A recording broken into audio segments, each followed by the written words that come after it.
Frères et sœurs et amis dans le Seigneur, que la paix et la grâce de Dieu soient avec vous. Encore une fois, l'Église, vous qui êtes venus ce soir pour rendre possible la cérémonie du mariage de nos deux frères et sœurs, que Dieu vous bénisse. Et vous n'êtes pas sans savoir que nous sommes ici pour unir dans le saint mariage ces deux jeunes chrétiens, des jeunes soldats qui travaillent. Le sieur, l'époux même, c'est un apôtre à l'église. Je connais bien cet homme. Et je suis content d'être ici bien que pour la mademoiselle, pour la demoiselle. Merci bien. Et j'ai beaucoup d'interventions, 2, 3, jusqu'à 4. Mais je vais prendre la permission du pasteur Bonnègre pour faire une modification. Écoutez-moi de référence pour quelques mots et qui va enlever la prédication, le temps de la prédication. Encore une fois, que Dieu vous bénisse. Nous sommes dans le mariage. Mariage, c'est un contrat civil, mais un contrat strictement réglementé par la loi. Il y a deux personnes qui nous intéressent ici ce soir. C'est bien sûr l'apôtre Désiré Emilson et la sœur Dieukila Olema. N'est-ce pas ça, frères et sœurs? Deux personnes. Il y a plein de conditions pour une célébration de mariage. Mais l'essentiel, c'est le consentement. C'est pourquoi, juste avant de commencer d'emblée avec la cérémonie, vous voyez que le pasteur, l'un des célébrants était venu pour demander aux futurs époux s'il n'y a pas quelques inconvénients entre eux qui pourraient empêcher la célébration de leur mariage. Et je pense qu'avec ces 8 sacramentaux, et la cérémonie pouvait continuer ou pouvait commencer légalement. C'est le consentement. Et que, parce que pour le mariage, il y a deux types d'empêchements. Il y a ce qu'on appelle empêchement diriment ou empêchement absolu. Un empêchement diriment ou un empêchement relatif, c'est le défaut de publication. Le délai de viduité, c'est un délai que la loi accorde à une femme veuve de se remarier. Cela ne peut pas moins que 300 jours. Et l'autre, c'est l'existence d'une opposition. Une personne peut s'élever ici et me faire l'opposition, mais pour autant, je ne cesse pas avec la célébration. Mais il y a des empêchements absolus. C'est la bigamie. La bigamie au mariage, c'est un crime.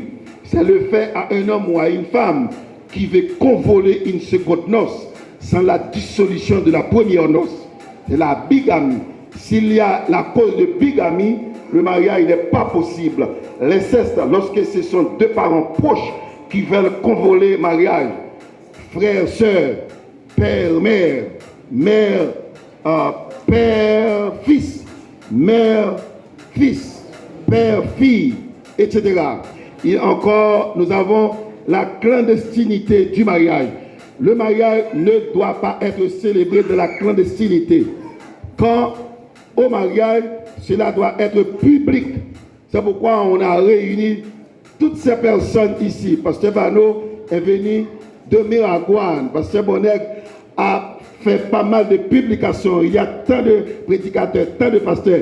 La chorale, la Nouvelle Jérusalem a chanté une belle chanson.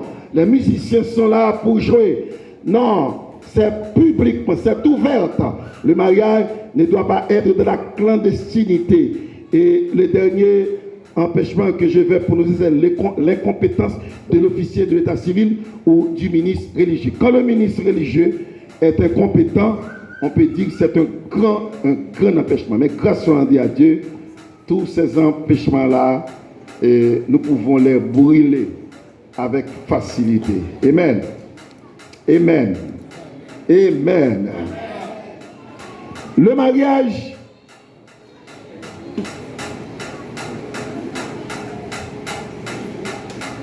on a besoin de sexes, deux personnes de sexes différents.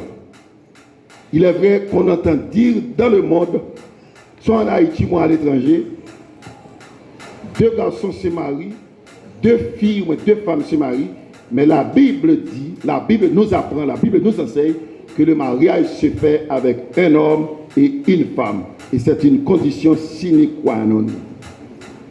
C'est une condition naturelle, car le mariage est avant tout l'union d'un homme et d'une femme.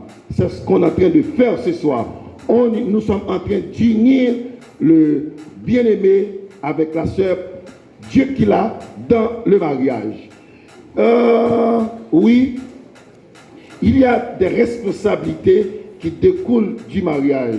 L'une d'entre elles, c'est la cohabitation. Après le mariage, la femme a droit de demander à son mari de la recevoir sous son toit. Après le mariage, le mari a plein droit de recevoir son épouse sous son toit. Après le mariage, la femme ne peut pas aller habiter chez ses parents, sauf sous ou sur la condition de son mari. Après le mariage, la femme, là où elle se trouve, elle peut appeler, elle peut demander à son mari de venir habiter avec elle. Le mariage réclame la cohabitation. Dans le mariage, il y a la fidélité. La fidélité des deux côtés, ni de l'époux, ni de l'épouse. C'est l'une des questions plus difficiles que le frère, je ne me souviens pas, le nom était devant moi, Emilson va répondre ce soir. Il va répondre pour renoncer à toute autre femme, pour attacher à la sœur Djekila. Et sœur Djekila, de son côté, va répondre de façon affirmative qu'elle va fermer ses yeux sur tout autre homme pour s'attacher à frère Emilson, et ceci jusqu'à la mort. Jusqu'à la mort. La fidélité. La loi met une différence de fidélité dans la fidélité de l'homme et celle de la femme.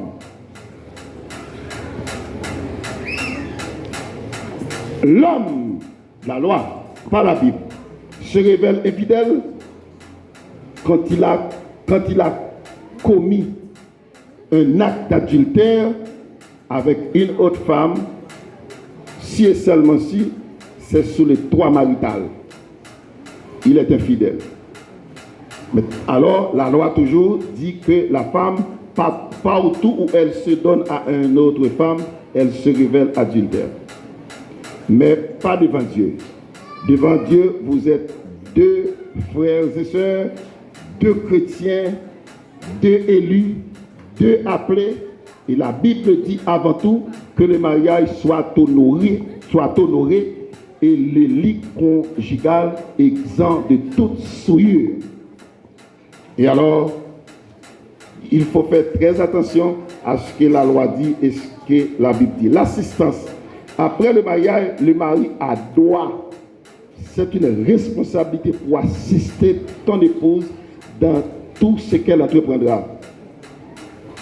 Quand elle a la santé pleine ou quand elle est malade, ou même quand elle endure quelques problèmes quelconques. Madame, je m'adresse à vous. Après le mariage, tu auras droit pour assister ton mari dans tout et dans tout. Là où ton mari se trouvera, tu trouveras là. Il faut l'aider.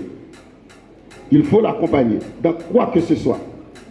Il faut marcher ensemble, il faut prier ensemble, il faut jeûner ensemble, il faut acheter ensemble, il faut vendre ensemble, il faut voyager ensemble, il faut faire tout ensemble.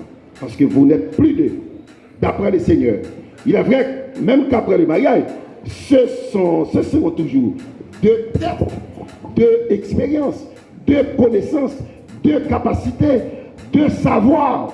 Mais dans la Bible, après le mariage, vous n'êtes plus deux, mais vous formez une seule chair. Dans le Seigneur, une seule chair. Éphésiens chapitre 5, Jésus a pris l'exemple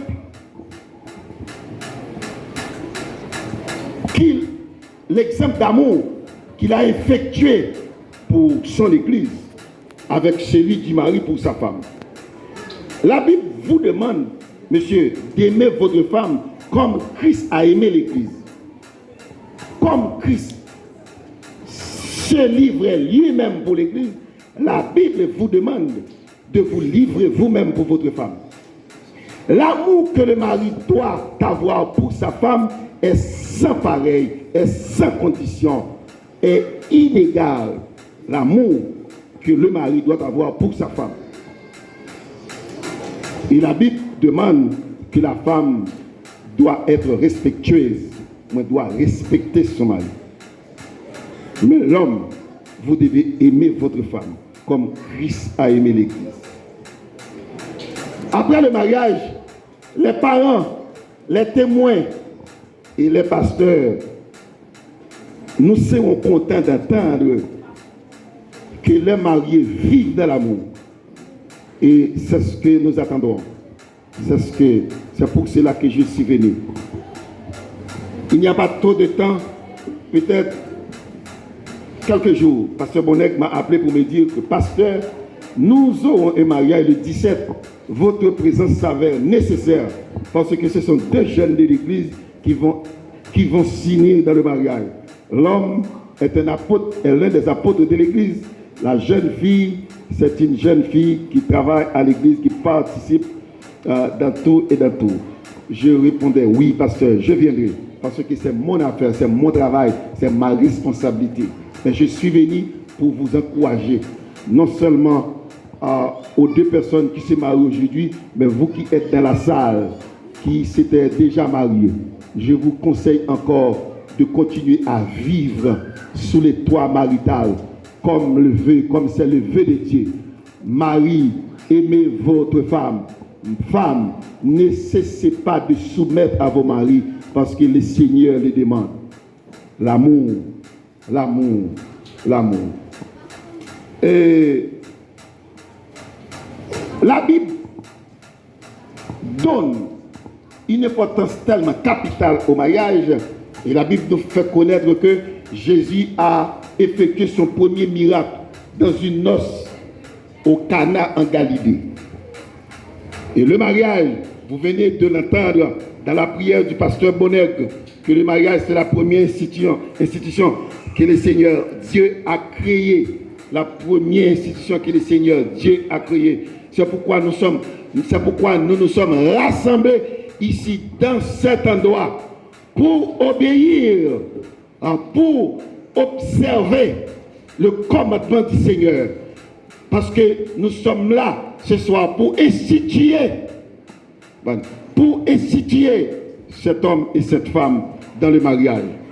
Je souhaite que mes conseils ne vont pas seulement pour frère Emilson et la sœur Djekila, mais pour vous autres qui s'étaient déjà mariés. Continuez à vivre, continuez à vous aimer les uns les autres. Ainsi, vous recevrez les bénédictions les plus précieuses du Seigneur. Qu'il en soit ainsi, que Dieu vous bénisse.